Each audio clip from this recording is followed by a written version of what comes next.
ওই যে এখানে অনেকগুলো গেট আছে। আমরা গতকালকে ঢুকেছিলাম 362 নম্বর গেট দিয়ে নবী রওজা মুবারকে। আজকে আমি শুধু আপনাদের দেখানোর জন্য যে ফজরের নামাজ শেষ করে পুরো মসজিদ চত্বরটা কত বড় সেটা দেখানোর জন্য আপনাদেরকে এখানে নিয়ে আসছি। আমার সঙ্গে আমার বোনরা আছে, ওরা চলে গেছে কারণ ওরা আসলে টায়ার্ড। আমার মতো ওদের হাঁটার এত এনার্জিটা পাচ্ছিল না, এমনিতে একটু অসুস্থ। তো যাই হোক, আপনাদেরকে আমি সবাইকে বলবো দয়া করে হলেও একবার এই পবিত্র নগরী ঘুরে যাবেন। মক্কা মদিনা সোনার মদিনা বলা হয় কারণ হযরত মুহাম্মদ সাল্লাল্লাহু আলাইহি ওয়াসাল্লাম এটাকে সেভাবে সাজিয়েছেন। সোনার মদিনা বলতে স্বর্ণ উঠবে, স্বর্ণের খনি সেটা নয়, কিন্তু শান্তি, মনের ভিতর যে প্রশান্তি, সেই প্রশান্তির জায়গা হচ্ছে এই মদিনা।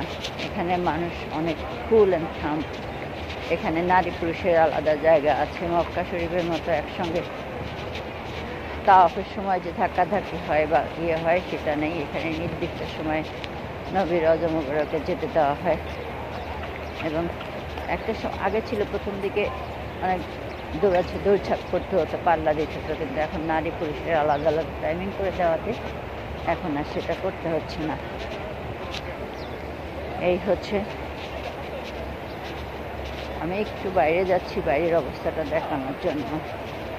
আসলে কালকে রাতে এসেছি, নিজেও তেমন কিছু ঘুরতে পারি নাই, দেখি নাই, আপনাদের কি করে জানাবো। সেই জন্য আগে একটু নিজে দেখি, তারপর আপনাদের বলি যে এখান থেকে এখানে আসবেন। তা আমি আগে দেখে নিই, আপনাকে পরবর্তীতে ভিডিও ইনশাল্লাহ আমি জানাবো। তবে যেটুকু বললাম সেটা হচ্ছে যে অবশ্যই অবশ্যই আপনারা নিয়ত করুন, এই পবিত্র ঘরে আসবেন। অবশ্যই আল্লাহ রাব্বুল আলামিন আপনাদের দোয়া কবুল করবেন এবং আপনাদের মনের চাহিদাগুলো পূরণ করবেন। আসসালামু আলাইকুম রহমতুল্লাহি ওয়া বারাকাতুহু।